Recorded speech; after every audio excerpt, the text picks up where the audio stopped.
ایک دن سیدنا عثمان رضی اللہ تعالی عنہ وارضاہ جمعہ پڑھانے کے لیے تشریف لے آئے اور منبر رسول پہ کھڑے ہوئے۔ ابھی آپ نے خطبہ شروع نہیں کیا تھا کہ وہ جو بلوائی آئے ہوئے تھے نا، ان میں سے دو چار آدمی کھڑے ہو گئے، انہوں نے کہا حضرت عثمان آپ خطبہ نہیں پڑھا سکتے، ہم آپ کو خطبہ نہیں پڑھانے دیں گے، نہ نماز پڑھانے دیں گے۔ حضرت عثمان نے بڑا روکا، سمجھایا مسجد نبی ہے، یہاں تو اونچی آواز کرنا منع ہے، تم کیا شروع کر رہے ہو؟ ان میں سے ایک ظالم آگے آیا اور حضرت نے جو آسا پکڑا ہوا تھا آسا لے کے توڑ دیا، حالانکہ یہ وہ آسا تھا جو حضور پاک کے ہاتھ میں ہوتا تھا۔ حضور صلی اللہ علیہ وسلم سے پھر حضرت صدیق کے پاس آیا، حضرت صدیق سے پھر حضرت عمر کے پاس آیا، حضرت عمر کے بعد حضرت عثمان کے پاس آیا۔ وہ عصائے نبی، عصائے ہاتھ جو تھا وہ توڑ دیا اور حضرت کو پکڑ کے منبر سے کھینچ لیا نیچے اور مارنا شروع کر دیا۔ ہر طرف سے بلوائی اٹھ کھڑے ہوئے اور انہوں نے نمازیوں پر بھی باقاعدہ لڑائی شروع کر دی اور پتھر انہوں نے ساتھ رکھے ہوئے تھے، سنگ باری بھی شروع کر دی۔ حضرت عثمان بے ہوش ہو گئے، انہوں نے سمجھا کہ فوت ہو گئے ہیں، تو کچھ مخلصین ان کو اٹھا کے ان کے گھر لے گئے، لیکن ان ظالموں نے سیدنا عثمان رضی اللہ عنہ کی حویلی کا محاصرہ کر لیا۔ اب 900 آدمی مسلح کھڑا ہوا ہے۔ اچھا، خدا کی قدرت ہے کہ حج کا موسم ہے، اکثر صحابہ حج پہ چلے گئے ہیں۔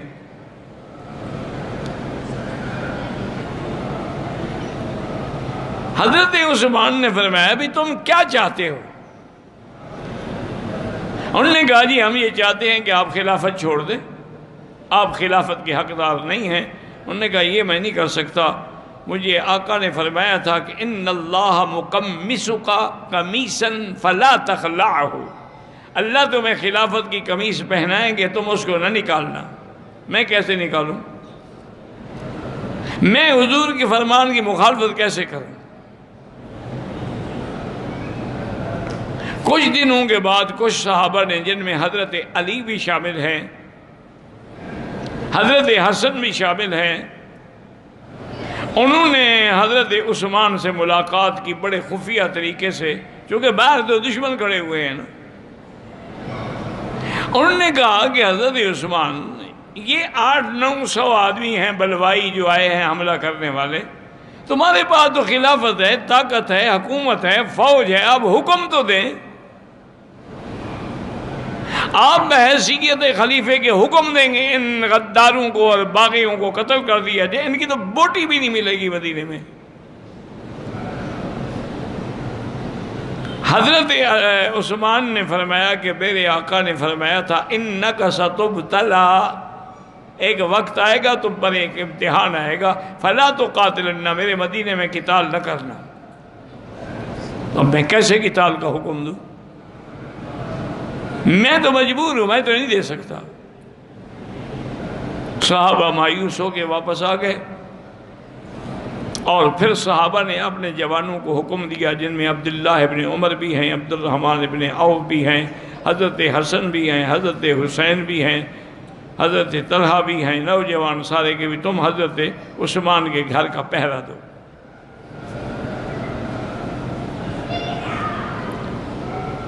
ایک دن سیدنا عثمان رضی اللہ تعالی عنہ اپنے گھر کی دیوار سے باہر کھڑے ہوئے اور باغیوں سے کہا ابھی اور قریب آ جاؤ، میری بات سنو۔ وہ اور قریب آ گئے، انہوں نے کہا حضرت عثمان نے کہ انشدکم باللہ، میں تم سب کو اللہ کی قسم دیتا ہوں، مسلمانوں کو جب پانی نہیں ملتا تھا تو بئر روما کس نے خریدا تھا اور کس نے وقف کیا تھا؟ انہوں نے کہا واللہ انت، تم نے کیا تھا۔ انہوں نے کہا کہ اچھا، غزوہ تبوک کے موقع پر 900 اونٹ اور 100 گھوڑے اور 5 کلو سونا کس نے دیا تھا؟ انہوں نے کہا واللہ انت، تم نے دیا تھا۔ انہوں نے کہا مسجد نبوی کے لیے جب زمین تنگ ہوئی تو وہ زمین خرید کر کے مسجد کو کس نے دی؟ انہوں نے کہا واللہ انت، وہ بھی تم نے دی تھی۔ حضرت عثمان رضی اللہ تعالیٰ نے فرمایا کہ جب تم یہ گواہی دیتے ہو، اور قرآن کو جمع کس نے کیا ہے؟ ایک قرات پہ، چونکہ 7 قراتوں کی وجہ سے اختلاف ہو رہا تھا، حضرت حذیفہ کے بعد میں نے کمیٹی بنائی اور ایک قرات پہ قرآن کو جمع کر دیا جو مصحف عثمانی کہلاتا ہے۔ یہ میں نے کیا؟ انہوں نے کہا ہاں واللہ انت، آپ جامع القرآن ہیں۔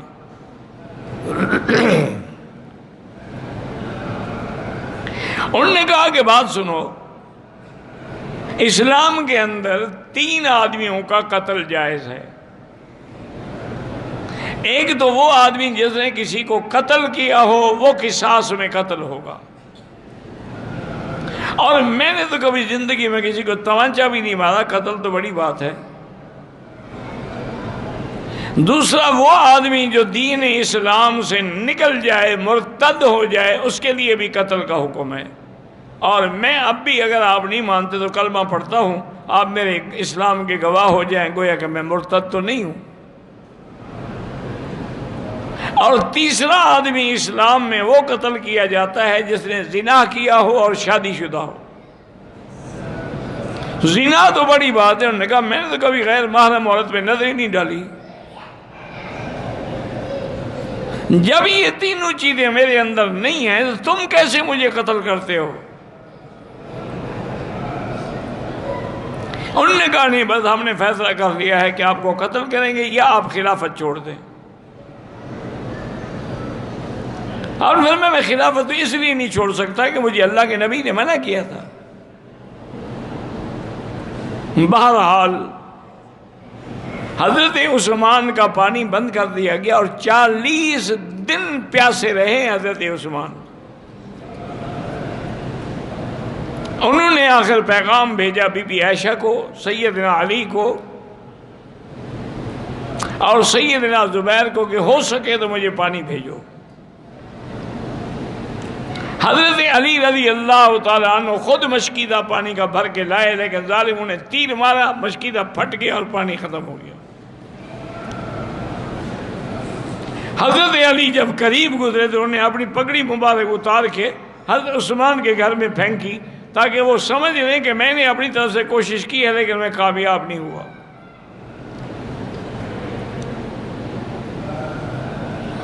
ایک دن عصر کے بعد آپ نے اپنی بیوی جن کا نام نائلہ تھا اس کو بلایا اور کہا کہ میں نے ابھی ابھی خواب دیکھا ہے کہ حضور صلی اللہ علیہ وسلم ہیں، ابو بکر ہیں، حضرت عمر ہیں، اور حضور فرماتے ہیں عثمان ہم تو تمہاری انتظار کر رہے ہیں، افطر عندنا، آج ہمارے ساتھ افطار کرو۔ انہوں نے کہا اشارہ ہو گیا کہ میری شہادت کا وقت قریب آ گیا۔ تو پہلی دفعہ حضرت عثمان نے فرمایا کہ پجامہ لے آؤ، میں پجامہ پہن لوں، ہو سکتا ہے کہ بلوائی حملہ کریں، خدا نہ کرے میرا سطر نہ کھل جائے۔ اور 40 دن تک بغیر پانی، بغیر کسی چیز کے صرف قرآن شریف کی تلاوت کرتے تھے اور حضور کو سکون ملتا تھا۔ حضرت عثمان رضی اللہ تعالیٰ عنہ نے قرآن کھولا اور اسی آیت میں تھے آپ فَسَيَكْفِيكَهُمُ اللَّهُ وَهُوَ السَّمِيعُ الْعَلِيمُ کہ ایک بلوائی دیوار گھر کی دیوار سے پیچھے سے کود کے اندر آیا اور لوہے کی لٹ آپ کے سر مبارک پہ ماری، خون بل بل بہنے لگا۔ بی بی نائلہ نے روکنے کی کوشش کی، انہوں نے ان کو بھی مارا، ان کی انگلیاں کٹ گئیں۔ ایک ظالم آ کے آپ کے سینے پہ چڑھ گیا، آپ کی داڑھی کو پکڑا اور سینے پہ کودتا رہا، آپ کی پسلیاں ٹوٹ گئیں۔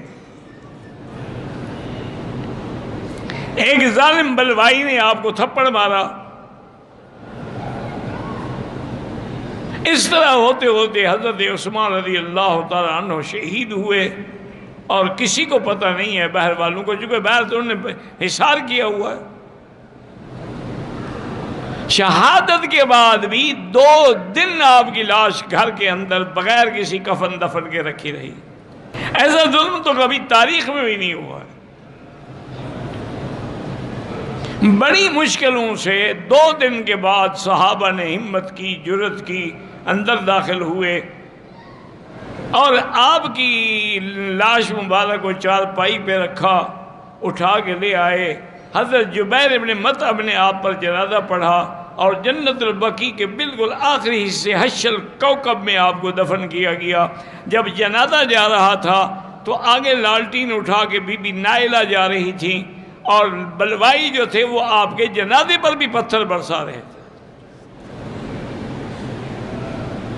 حضرت عثمان رضی اللہ تعالیٰ عنہ کو وہیں دفن کیا گیا.